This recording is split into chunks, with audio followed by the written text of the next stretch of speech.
الله أكبر الله أكبر.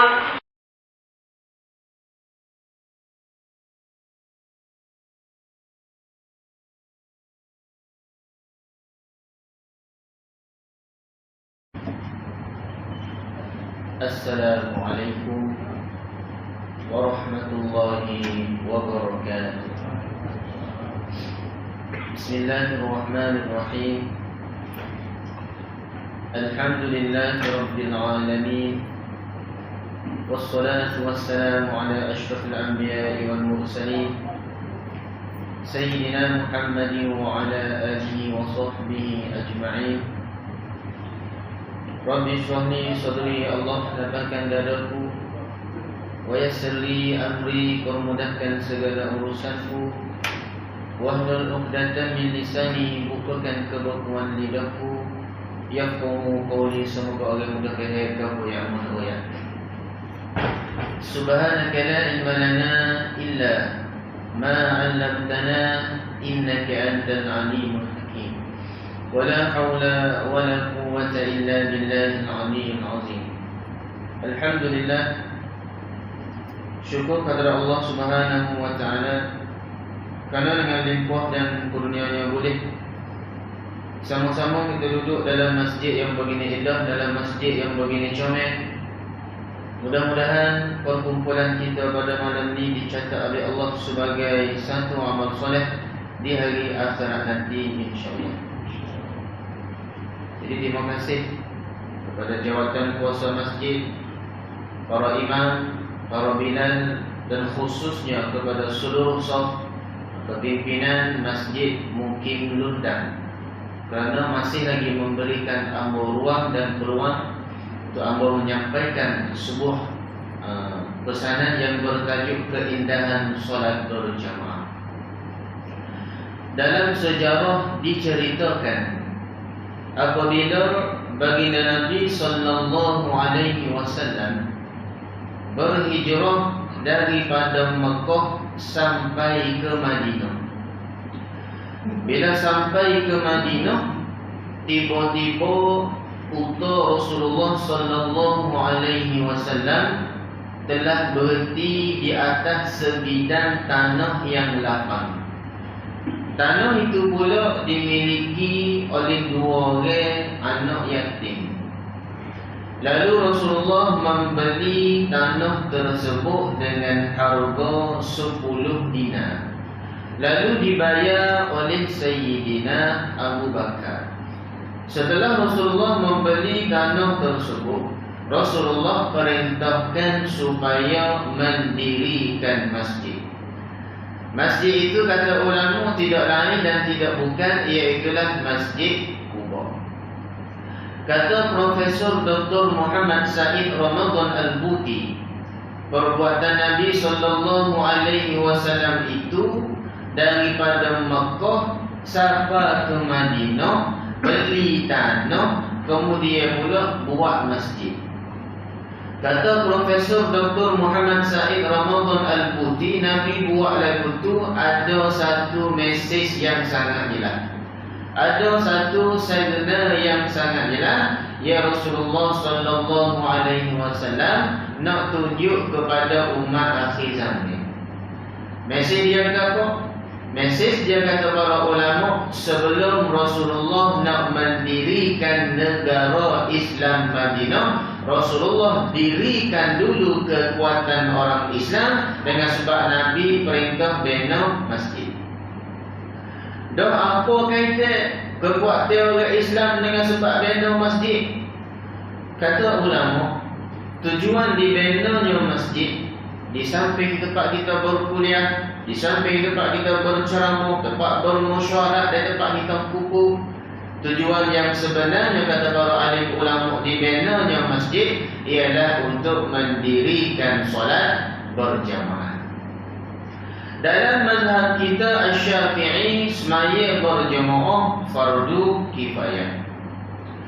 Oleh kerana dalam mazhab kita Asy-Syafi'i semaya berjamaah fardu kifayah, kita pun buat patung orang lain semaya apa tak payah kerana fardu kifayah. Ia fardu kifayah walaupun ada sebahagian orang mari semaya di masjid orang lain terlepas daripada kewajipan. Ya betul. Walaupun dua orang yang ada, seorang imam dengan seorang bilal, dua orang yang ada, maka dikira sebagai semaya berjemaah. Orang lain yang tidak mari semaya berjemaah terlepas daripada kewajipan. Tapi kata ulama, tidak ada nilai di sisi kita semaya berjemaah, tak ada nilai. Sehingga kita pandang remeh akhir semaya berjemaah. Kata para ulama, apakah penafsiran yang sebenarnya fardu kifayah dalam bab semaya berjemaah dalam mazhab kita Asy-Syafi'i? Apa penafsiran yang sebenarnya sehingga boleh kita pandang remeh, tidak ada nilai di sisi kita? Imam An-Nawawi rahimahullahu ta'ala sebut dalam kitab Minhajul Talibin. Kata Imam An-Nawawi rahimahullahu ta'ala, dimakruhkan bagi orang jatuh yang mukallaf, orang tina tidak termasuk. Dimakruhkan bagi orang jatuh yang mukallaf. Mukallaf kata para ulama dua syarat. Syarat yang pertama, dia ada akal, yakni tidak gila, wajib menanggung beban syarak. Syarat mukallaf yang kedua pula sampai umur, yakni balik.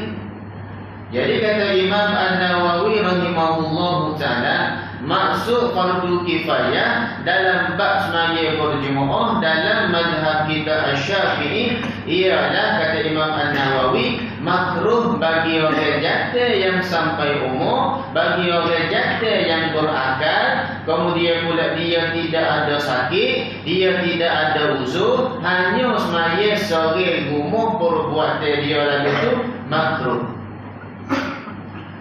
Kemudian ulama-ulama lain membahas perkataan Imam An-Nawawi rahimahullahu ta'ala. Apakah maksud Imam Nawawi kata makruh di sini itu? Apakah maksud yang sebenarnya? Maka di antara ulama yang mengkaji lagi perkataan Imam An-Nawawi ialah Syekh Umairah. Kata Syekh Umairah, maksud Imam Nawawi makruh sini iaitulah sesiapa yang duduk berdekatan dengan masjid, dia dengar suara orang azan sampai ke umurnya, di saat itu dia tidak ada sakit, dia tidak ada uzur, hanya malah kerana nak semaya sore gumuh, kerana malah, bukan kerana sakit, bukan kerana uzur. Kata ulama semaya dia sah, tapi pahala 1 sen pun kita tidak dapat. Ulama-ulama hadis telah membelit ratusan ribu hadis. Nak cari ada tak Rasulullah sallallahu alaihi wasallam semaya fardu sore gumuh. Ternyata kata ulama, kami tidak jumpa walaupun satu hadis Rasulullah sallallahu alaihi wasallam semaya fardu sore gumuh melainkan, kecuali kata ulama hadis menjelang kewafatan Nabi sallallahu alaihi wasallam. 13 ataupun 14 hari menjelang kewafatan Nabi sallallahu alaihi wasallam, Rasulullah sakit tenang. Ya, walaupun seorang Nabi, walaupun seorang Rasul, maksud dijamin daripada dosa kecil dan dosa besar, dibelahkan dadanya. 13 ataupun 14 hari menjelang kewafatan Nabi sallallahu alaihi wasallam, Rasulullah sakit tenang. Kita yang bukan seorang Nabi, yang bukan seorang Rasul, macam mana menjelang kematian kita nanti, wallahu a'lam. Jadi kata ulama hadis, walaupun 13 ataupun 14 hari menjelang kewafatan Nabi sallallahu alaihi wasallam, Rasulullah sakit tenang. Dalam tempoh 13 ataupun 14 hari itu, 11 ataupun 12 hari, Rasulullah masih mari lagi semaya berjemaah, Rasulullah gagah lagi mari semaya berjemaah, Rasulullah kacau lagi mari semaya berjemaah. Bermakna sini kata ulama hadis, 2 ataupun 3 kali saja Rasulullah sallallahu alaihi wasallam pernah tinggal semaya berjemaah. Kalau lagu tu tak kira boleh juga lama semaya sore gumuh, tidak kena fikir haji semaya sore gumuh. Ya. Tapi apakah senario, apakah kisah ia boleh menyebabkan Rasulullah sallallahu alaihi wasallam boleh semaya sore gumuh? Peristiwa ni kata ulama 4 ataupun 5 hari menjelang kewafatan Nabi sallallahu alaihi wasallam. Disebut dalam hadis riwayat Imam Bukhari, suatu hari menjelang masuknya waktu Isyak, pada masa itu Rasulullah sakit yang sangat tenang, demam panas yang sangat kuat, sehingga Nabi nak bangun tak boleh, nak angkat kepala tak boleh, sama tedah tak bangun, nak angkat kepala pun tak boleh, duduk tidur gelembing di atas lantai. Jadi masa itu Rasulullah tanya, "Ya Aisyah tu as-salat nas?" Wahai Aisyah, apakah sahabatmu dalam masjid itu mereka telah mendirikan solat Isyak ke belum?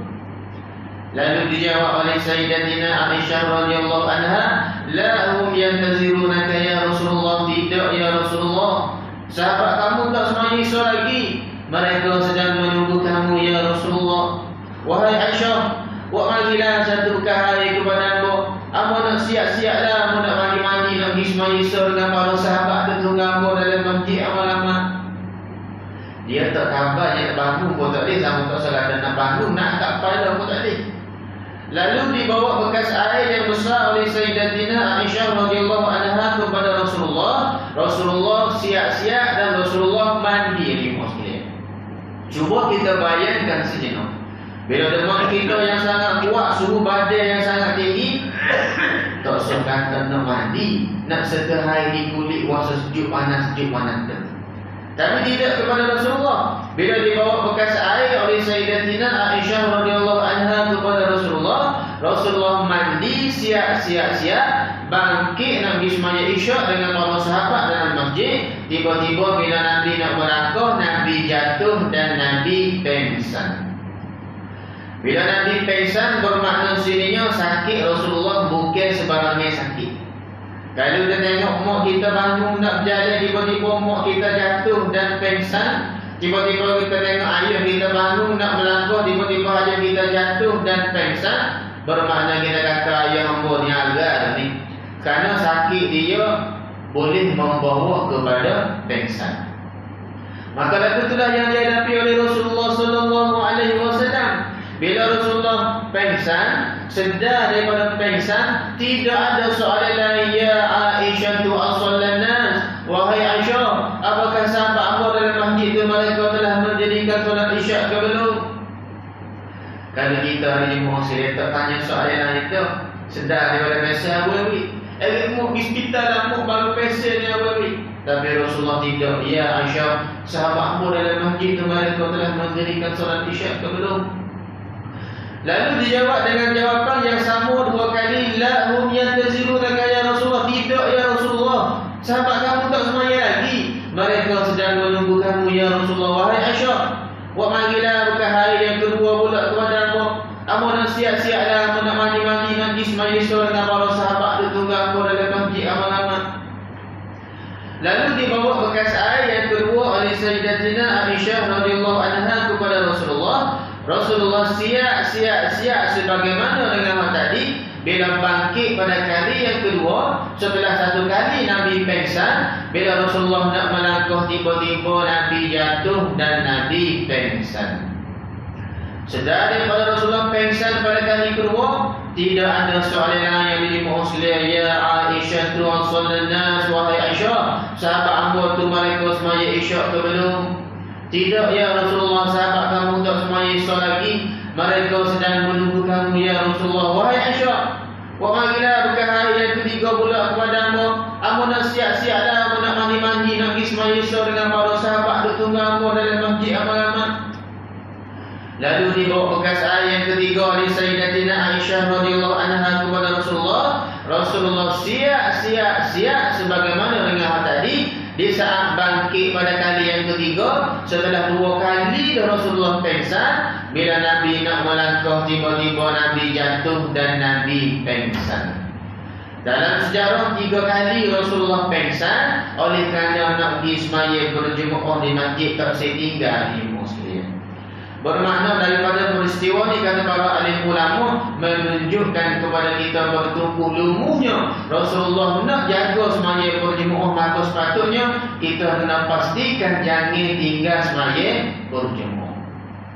Sedar daripada pingsan pada kali yang ketiga, wahai Aisyah, sahabat hamba dalam masjid itu mereka telah mendirikan solat Isyak ke belum? Tidak lagi ya Rasulullah, sahabat kamu sedang menunggu kamu ya Rasulullah. Wahai Aisyah, hantar seorang wakil pergi bagi tahu kepada ayah kamu Sayyidina Abu Bakar, biar dia naik ganti ambo jadi imam kerana ambo tak boleh nak pergi dah. 3 kali ambo pengsan. Dalam sejarah, Sayyidina Abu Bakar naik ganti Rasulullah menjadi imam kerana pada masa itu Rasulullah telah 3 kali pengsan. Keesokan harinya kata Sayyidatina Aisyah radhiyallahu anha, kesakitan Rasulullah berkurang sedikit. Hanya boleh bangun saja, tapi nak bangun diri tak boleh, hanya boleh angkat kepala saja. Maka Rasulullah sallallahu alaihi wasallam perintahkan kepada Sayyidina Ali dan Abbas, 2 orang jantan yang sangat gagah, mari ke rumah Rasulullah, papoh nak pergi semaya berjemaah di masjid tak setinggal. Kata Sayyidatina Aisyah radhiyallahu anha, di saat aku tengok Rasulullah dipapoh oleh 2 orang lelaki, Sayyidina Ali dan Abbas, maka tubiklah air mata aku kerana aku tengok di saat Rasulullah dipapoh oleh 2 orang jantan, terpulai layu kaki Rasulullah, tidak ada kekuatan sehingga dipapoh oleh 2 orang jantan nak pergi semaya berjemaah di masjid tak setinggal. Di saat Rasulullah hidup, Nabi tunjuk contoh kepada para sahabat. Tengok, walaupun ambo dipapuh oleh 2 orang jantan sekalipun, ambo nak pergi semaya berjemaah dengan para sahabat di masjid tak setinggal. Bila Rasulullah wafat, jadi budaya para sahabat. Bila Rasulullah wafat, jadi budaya para sahabat. Kalau ada di kalangan sahabat Nabi hak lain hak sakit, sahabat Nabi sallallahu alaihi wasallam hak sihat, ramai-ramai pergi ke rumah sahabat Nabi hak sakit, papoh Rasulullah mari papoh sahabat hak sakit, mari semaya berjemaah di masjid. Oleh kerana Rasulullah tunjuk contoh, walaupun ambo dipapoh oleh 2 orang jantan sekalipun ambo nak pergi semaya berjemaah di masjid. Pada zaman pemerintahan Khalifah Umar, pada zaman pemerintahan Sayyidina Umar, selepas daripada semaya subuh, Sayyidina Umar dia paling ke belakang gini, dan Khalifah Umar dia tengok sore-sore, dia perhati sore-sore mana di kalangan rakyat dia datang boleh tidak mari semaya subuh berjemaah pada pagi ini. Itu berlaku pada zaman pemerintahan Sayyidina Umar. Maka bila dia tengok ada di antara simpulan tak mari semaya subuh berjemaah pada pagi ini, maka Khalifah Umar hantar seorang khadam, kamu pergi ketuk rumah pintu simpulan bin simpulan, kamu tanya dia apakah alasan dia sehingga dia boleh tinggal semaya subuh berjemaah pada pagi ini. Pada satu hari hak tidak mari semaya subuh berjemaah tu ialah Menteri Keuangan Sayyidina Umar sendiri. Nama dia Sulaiman. Kata Sayyidina Umar tak boleh jadi ni. Kalau orang lain yang buat tawakil itu nak tanya gapo alasan dia. Tapi oleh kerana Menteri Keuangan sendiri nama dia Sulaiman, maka Khalifah Umar pergi sendiri kepada rumah Sulaiman, nak pergi tanya diri apa alasan Sulaiman sehingga boleh dia tinggal semaya subuh berjemaah pada pagi ini. Jadi selesai daripada semaya subuh, Sayyidina Umar pergi ke rumah Menteri Keuangan, dia nama dia Sulaiman. Sampai di rumah ketuk pintu. Bila ketuk pintu, keluarlah ibu Sulaiman. Wahai Khalifah Umar, ada kerja apa mari rumah apa pagi buta matahari tak naik lagi, wahai Khalifah Umar. Ada apa yang mustahak nak kecek dengan anak hamba Sulaiman, wahai Khalifah Umar. Jadi kata Sayyidina Umar, wahai ibu, hamba semaya subuh berjemaah di masjid tadi, hamba tengok anak ibu Sulaiman tak mari semaya subuh berjemaah sekali dengan hamba tadi, wahai ibu. Apakah Sulaiman tidak tahu dasar pemerintahan hamba lagu mana? Tak boleh tinggal semaya berjemaah. Hamba nak tanya gapo alasan anak ibu sehingga dia boleh tinggal semaya subuh berjemaah pada pagi ini, wahai ibu. Lalu apa jawapan ibu Sulaiman dan jemaah sekalian? Kata ibu Sulaiman, Allah la wahai Khalifah Umar, anak hamba Sulaiman tak ada nak pergi semaya subuh berjemaah sekali dengan engkau, wahai Khalifah Umar. Oleh kerana anak hamba Sulaiman dia telah mendirikan solat isyak, dia telah mendirikan semaya sunat sepanjang malam. Dia tak ada, wahai Sayyidina Umar, nak pergi semaya subuh berjemaah sekali denganmu pada pagi tadi, kerana anak hamba semaya sunat sepanjang malam daripada isyak sampai subuh. Dalam mazhab kita Syafi'i kata para ulama, sesiapa yang beramal dia tidak tidur. Sama ada dia dengan kuliah, dia semaya qadha, dia dia semaya fardu ke, dia baca Quran ke, dia berzikir ke, dia selawat ke, dia semaya tahajud ke, dia semaya sunat taubat ke, dia semaya sunat tasbih ke, asalkan dia tidak tidur, itu disebut sebagai qiyamul lail, menghidupkan malam. Manakala sesiapa yang tidur, dia bangun daripada tidur, lepas tu dia beramal, sama ada dia baca Quran ke, dia semaya tahajud ke, dia semaya fardu ke, dia semaya qada ke, dia semaya tasbih ke, asalkan dia tidur dan dia bangun dan dia beramal, itu disebut sebagai tahajud. Jadi jawapan Ibu Sulaiman, anak dia semaya sunat sepanjang malam sebab tu tinggal nak pergi semaya subuh berjemaah sekali dengan engkau wahai Khalifah Umar, kerana anak apa kalah dengan rasa mengantuk dia bila lebih dia tidur oleh kerana semaya sunat sepanjang malam. Jadi dia ingat kata alasan yang dia bagi pada Sayyidina Umar, alasan yang kuat. Rupa-rupanya kata Khalifah Umar, wahai ibu, aku lebih suka kalau Sulaiman mari semaya subuh berjemaah di masjid daripada dia hanya semaya sunat sepanjang malam di rumah. Sebab apa lima sikit? Sebab apa Sayyidina kata aku lebih suka kalau Sulaiman anak ibu mari semaya subuh berjemaah di masjid daripada hanya semaya sunat sepanjang malam di rumah. Kerana disebut dalam hadis Sahih Bukhari. Disebut dalam hadis Sahih Bukhari, Rasulullah sallallahu alaihi wasallam menyatakan, seandainya manusia tahu kelebihan yang tersirat, kelebihan yang tidak nampak gelih yang ada pada semaya isyak berjemaah dan yang ada pada solat subuh berjemaah, nescaya kalau manusia tahu, nescaya manusia akan datang mari semaya isyak berjemaah dan mari semaya subuh berjemaah walaupun dalam keadaan merangkak. Jawapan Sayyidina Umar tadi, aku lebih suka anak ibu mari semaya subuh berjemaah di masjid daripada semaya sunat sepanjang malam berdasarkan hadis Sahih Muslim. Rasulullah sallallahu alaihi wasallam menyatakan, sesiapa yang mendirikan solat isyak berjemaah maka dia akan mendapat seumpama mendirikan pahala semaya sunat setengah malam. Manakala sesiapa yang mendirikan solat subuh berjemaah, dia akan mendapat pahala seumpama pahala mendirikan pahala semaya sunat sepanjang malam, dengan syarat kata ulama yang menguraikan hadis, dia gabung semaya isyak berjemaah di masjid dan dia gabung semaya subuh berjemaah di masjid, seumpama pahala semaya sunat sepanjang malam.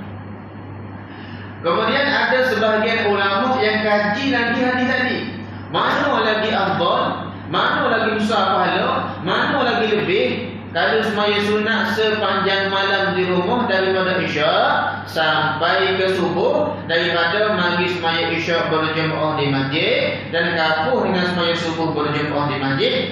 Maka kata sebahagian ulama, lagi afdal kita mari semaya isyak berjemaah di masjid, kapuh dengan semaya subuh berjemaah di masjid, hanya semaya sunat sepanjang malam di rumah tapi tak mari semaya berjemaah, besar kelebihan mari semaya berjemaah di masjid lagi.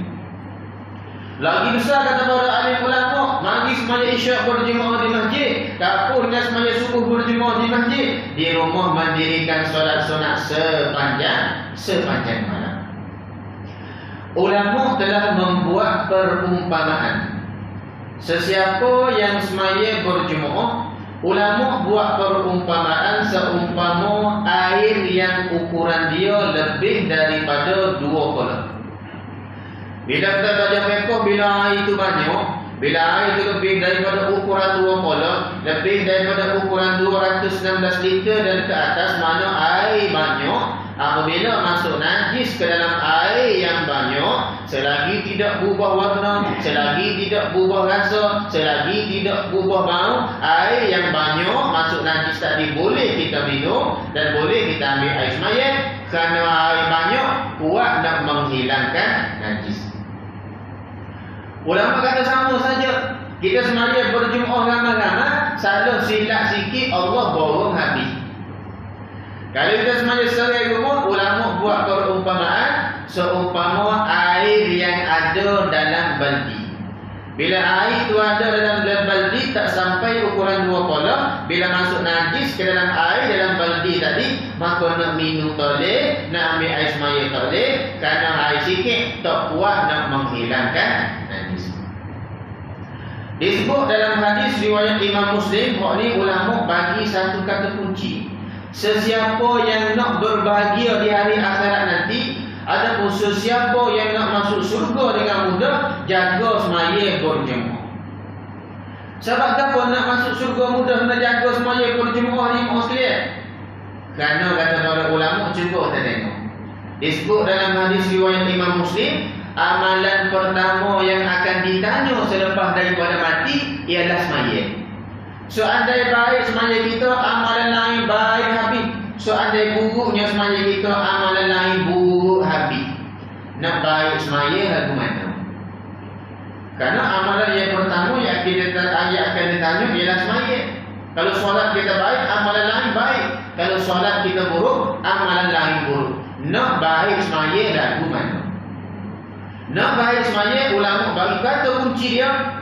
Disebut dalam hadis riwayat Imam Bukhari, Rasulullah sallallahu alaihi wasallam menyatakan, solat berjamaah lebih afdal daripada solat bersendirian sebanyak 27 darjat. Itu kata kunci dia. Sesiapa yang nak solat dengan baik, jaga semaya berjemaah, kerana Rasulullah kata semaya berjemaah lebih afdal daripada semaya solat sebanyak 27 darjat. Daripada hadis tadi, ada sebahagian ulama yang membongkar lagi hadis tadi. Kenapa Rasulullah boleh royak kata semaya berjemaah lebih afdal daripada semaya solat sebanyak 27 darjat? Ada sebahagian ulama yang kaji. Di antara sebahagian ulama yang kaji ialah Al-Hafiz Ibn Hajar Al-Asqalani. Kata Al-Hafiz Ibn Hajar Al-Asqalani, ambo kaji hadis tadi, apa Nabi boleh royak kata semaya berjemaah ni lebih afdal daripada kita semaya solat sebanyak 27 darjat? Rupa-rupanya kata al-Imam sekalian, kata Al-Hafiz Ibn Hajar, kita semaya berjemaah bukan boleh pahala 27 confirm kita dapat, tapi 27 kelebihan lain yang kita akan dapat dengan sebab mari semaya berjemaah. 27 kelebihan lain ataupun 27 kebaikan lain yang kita akan dapat dengan sebab mari semaya berjemaah. Kata Al-Hafiz Ibn Hajar Al-Asqalani, di antara 27 kelebihan lain yang kita akan dapat dengan sebab mari semaya berjemaah, di antara kelebihan yang pertamanya, kata Al-Hafiz Ibn Hajar, disebut dalam hadis riwayat Imam Muslim, Rasulullah sallallahu alaihi wasallam menyatakan, satu langkahan kita daripada rumah nak sampai ke masjid untuk semaya berjemaah, Allah bayar. Satu langkah kaki kita daripada rumah nak mari semaya berjemaah di masjid, Allah bayar satu ampun dosa, Allah bayar satu bagi amal kebajikan, Allah bayar naik martabat kemuliaan satu. Dengan sebab satu langkahan kita daripada rumah nak sampai ke masjid. Cuba kita bayangkan sejenak, daripada rumah nak sampai ke masjid, berapa langkahan kaki kita sampai di masjid ni? Contoh kata 500 daripada rumah nak sampai ke masjid, 500 langkah. Apa tidak mari jalan kaki lah cikmat? Apa mari dengan motor, mari kereta? Kata para ahli ulama, seumpama satu pusingan tayar kereta seumpama dengan satu langkahan kaki kita. Daripada rumah nak sampai ke masjid 500 langkah, bermakna 500 Allah Ta'ala bagi pahala kepada kita, 500 Allah Ta'ala hapuskan kesalahan kita, 500 Allah Ta'ala naikkan martabat kemuliaan. Al-Hafiz Ibn Hajar Al-Asqalani sambung lagi dalam perbahasan hadis tadi. Dalam hadis jalan kaki dekat Al-Hafiz Ibn Hajar, rupa-rupanya Allah tidak bayar masa kita mari saja, kerana kiri rumah Allah Ta'ala bayar pula. Masya Allah.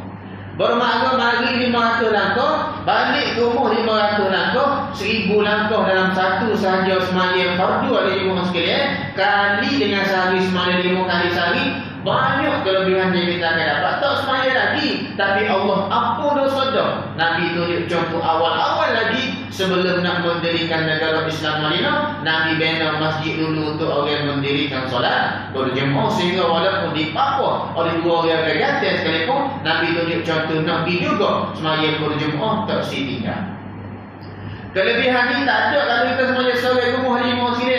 Kalau kita sembahyang sore rumah, langkah di mana? Tak ada langkah-langkah dah, melainkan hanya mari berjemaah di masjid. Di antara kelebihan yang kedua, kata Al-Hafiz Ibn Hajar Al-Asqalani, bagi orang yang istiqamah mari sembahyang berjemaah di masjid, kelebihan yang kedua dalam bab doa.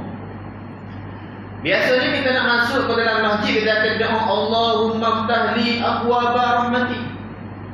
Dan biasa pula bila kita nak keluar daripada masjid, kita akan baca Allahumma inni as'aluka min fadlik. Imam An-Nawawi rahimahullahu ta'ala kata, amba kumpul hadis-hadis yang sahih Rasulullah sallallahu alaihi wasallam berkenaan dengan doa Nabi nak masuk ke dalam masjid dan doa Nabi nak keluar daripada masjid. Imam Nawawi kumpul, cantum, jadi satu doa yang lengkap. Kerana mari pada setengah hadis nak masuk ke dalam masjid, jangan lupa selawat kepada Nabi. Boleh pada sunat. Sebab apa? Sebelum masuk ke dalam masjid, sunat kita selawat, boleh pada sunat. Kerana kata para alim ulama, di antaranya almarhum Tuan Guru ni Abdul Aziz menyatakan, sebab apa? Boleh pada sunat nak masuk ke dalam masjid, sunat kita selawat. Kerana kita mengingat ada masjid kita yang tersergam indah oleh kerana perjuangan Nabi sallallahu alaihi wasallam. Beliaulah orang yang mula-mula berdepan dengan halangan, rintangan dan tantangan.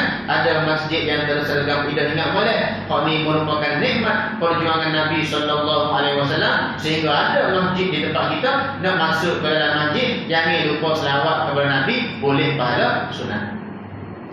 Imam Nawawi kata, ambil hadis selawat tadi yang baru takut.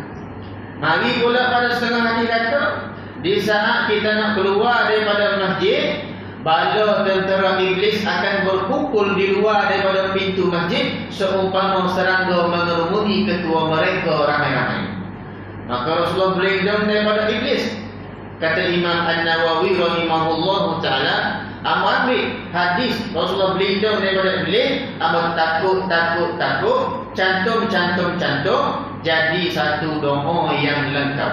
Kata ulama, sesiapa yang baca doa lengkap yang dicantum oleh Imam An-Nawawi rahimahullahu ta'ala akan selamat daripada gangguan syaitan. Cuma manjir lah sikit doa dia. Dia bagaimana manjir kan itu? Manjir tak sampai 3 minit, insya-Allah lah. Lagu pun kita boleh hafal 3 minit tau. Pakai demo boleh nak hafal tak sampai seminit, insya-Allah. Ambo sebut sebanyak 3 kali. Lama-lama kita pakai sebut sendiri, kita sebut dalam hati, kalau sebut mulut tu masing-masing kita pakai sebut sendiri. Ambo sebut sebanyak 3 kali. Doa yang lengkap dicantum oleh Imam An-Nawawi rahimahullahu ta'ala berkaitan nak masuk ke dalam masjid dan nak keluar daripada masjid. A'udzu billahil azim wa biwajhihil karim wa sultanihil qadim minasy syaithanir rajim. Bismillah walhamdulillah. Allahumma salli ala sayyidina Muhammad wa ala ali sayyidina Muhammad. Allahumma ighfir li dhunubi waftah li abwaba rahmatik. A'udzu billahil azim wa biwajhihil karim wa sultanihil qadim minasy syaithanir rajim. Bismillah walhamdulillah. Allahumma salli ala sayyidina Muhammad wa ala ali sayyidina Muhammad. Allahumma ighfir li dhunubi waftah li abwaba rahmatik. Itu doa nak masuk. Doa nak keluar sama saja. A'udzu billahil azim وبوجهه الكريم وسلطانه القديم من الشيطان الرجيم. بسم الله والحمد لله. اللهم صل على سيدنا محمد وعلى آل سيدنا محمد. اللهم اغفر لي ذنوبي وافتح لي أبواب فضلك. Nak masuk waftah li abwaba rahmati. Dua doa yang lengkap. Teringat nanti imam panggil saja hak ambo ingatnya bismillah walhamdulillah. Allahumma salli ala sayyidina Muhammad wa ala ali sayyidina Muhammad. Allahumma iftah li abwaba rahmati. Tak apalah sampai panggil daripada sekala boleh pada lebih. Al-Hafiz Ibn Hajar Al-Asqalani sambung lagi dari kelebihan bab doa mari semaya berjemaah. Ada satu doa lagi, doa ni sangat mustahab. Jangan lupa turun nak sembahyang subuh kat dia, baca doa ni.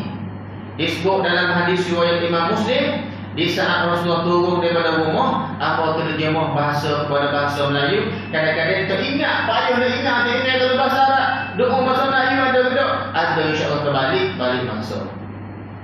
Turun daripada rumah nak sembahyang berjemaah, jangan lupa doa. Nabi SAW doa lagu mana?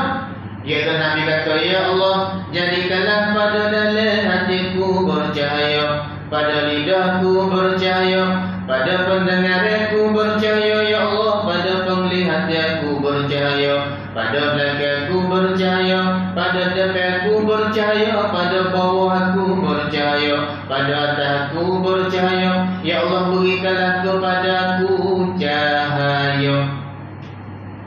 Turun daripada rumah nak mari sembahyang berjemaah, jangan lupa, ya Allah, jadikanlah dalam hati aku bercahaya, pada lidahku bercahaya, pendengaranku bercahaya, penglihatanku bercahaya, pada belakangku bercahaya, pada depanku bercahaya, pada bawahku bercahaya, dan pada atasku bercahaya, ya Allah, berikanlah kepadaku cahaya.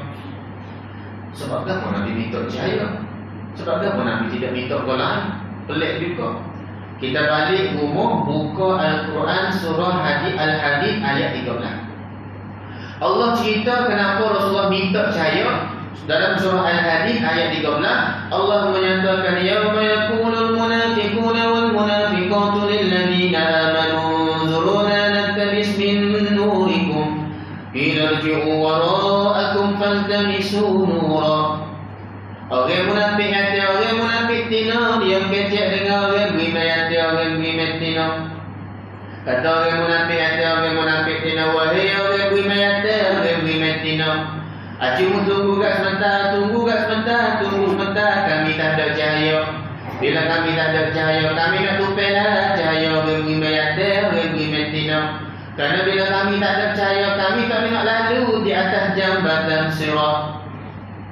Lalu Allah utuskan para malaikat sebuah pengisyarat, kata para malaikat, wahai orang munafik hati, orang munafik tina, sini alam akhirat bukan tempat kamu nak cari cahaya. Kalau kamu nak cari cahaya untuk orang yang boleh hidup semula atas dunia, cari cahaya sebanyak mungkin.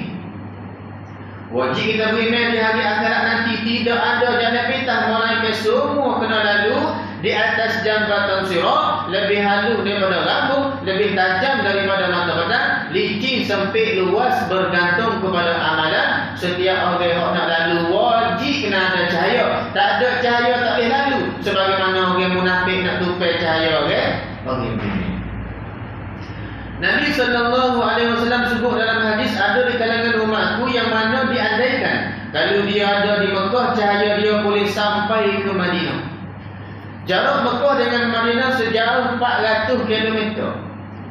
Ada lagi di kalangan umatku, Nabi kata seandainya kalau dia duduk di Mekah, cahaya dia boleh sampai ke Eden. Jarak Mekah dengan Eden sejauh 1000 km. Timbul tanda tanya di kalangan kita, bapa Nabi kata orang tak di jarak dia lebih kurang Mekah Madinah 400 km. Bapa orang keluar daripada Mekah sampai ke Eden 1000 km. Ulama jawab tidak ada jawapan lain melainkan kata para alim ulama, amalan kita orang ramai-ramai dalam masjid pada malam ini tak sama cahaya di hari akhirat nanti, bergantung nyawa masih dikandung badan. Apa amalan istimewa kita yang akan banyak cahaya di hari akhirat nanti? Pastikan ada satu amalan istimewa. Di antara amalan istimewa itu ialah langkahan banyak kaki kita nak sampai ke masjid, lagi banyak cahaya kita di hari akhirat nanti. Sebagai penutup ataupun sebagai pengakhiran, aku nak kongsi 3 cerita. 3 cerita sebagai pembakar semangat kita untuk kita nak mari semaya berjemaah. Ini sebagai penutup. Salafus saleh mengatakan sesiapa yang tertinggal semaya berjemaah itu merupakan musibah dan bala daripada Allah. Ada seorang laki-laki pergi melawat ke kebun kurma. Laki-laki itu kata ulama Umar radhiyallahu anhu. Dia balik rumah, dia tengok orang semaya asar berjemaah di masjid si ada. Lalu dia mengatakan inna lillahi wa inna ilaihi raji'un. Kemudian dia melepaskan, wahai hadirin sekalian, mulai hari ini, mulai saat ini, kebun kurma sedekah kepada fakir miskin dengan sebab satu kali yang bertinggal semaya asar berjemaah. Ladang kurma gadang ganti satu kali tinggal semaya asar berjemaah ni semua sekalian. Bapa dia boleh buat lagu tu? Kata ulama kerana dia nampak akhirat lagu mana. Akhirat nanti nyesal belakang Allah lah kata timih nyesalnya boleh baca Quran SPP hari. Kalau tahu apa kontes sekali sehari. Orang kontes sekali sehari di hari akhirat nyesal Allah lama tahu. Apa kontes 5 kali sehari. Orang kontes 5 kali sehari di hari akhirat nyesal Allah dan nyesalnya apa. Kalau tahu apa kontes 10 kali sehari. Nyesal belakang ladang kurma gadang ganti sekali tinggal semaya asar berjemaah. Kisah yang kedua pula Abdullah bin Umar. Abdullah bin Umar diriwayatkan pada satu malam dia pernah tertinggal solat isyak berjemaah di masjid. Lalu Abdullah bin Umar balik rumah, ganti solat isyak daripada isyak sampai terbit fajar, sampai subuh. Masya Allah. Satu kali tinggal semaya isyak berjemaah di masjid, Abdullah bin Umar balik rumah semaya isyak daripada isyak sampai terbit fajar, sampai subuh. Tak sama lagi kelebihan semaya berjemaah ramai-ramai dalam masjid. Tak sama lagi masjid. Dan yang terakhirnya Ubaidullah bin Umar Al-Qawariri. Ubaidullah bin Umar Al-Qawariri diriwayatkan dia ni tak rajin tinggal semaya berjemaah, melainkan pada satu malam. Pada satu malam ada tetamu mari ke rumah dia. Oleh kerana asyik melayan tetamu, tiba-tiba beliau terlepas solat isyak berjemaah di masjid. Sebelum ini tak rajin tinggal semaya berjemaah. Tapi oleh kerana tetamu mari ke rumah dia, tinggal oleh kerana asyik melayan tetamu, tertinggal solat isyak berjemaah di masjid. Kata Ubaidullah bin Umar Al-Qawariri, amat dekat pergi juga pergi di masjid, takut-takut ada lagi orang semaya berjemaah isyak di masjid. Ternyata apabila beliau sampai ke masjid, tak ada orang, pintu masjid telah tertutup. Beliau pun pernah keliling rumah, dalam perjalanan terlintas di hati dia, ya Allah, Nabi kata semaya berjemaah lebih afdal daripada semaya sore sebanyak 25 darjat.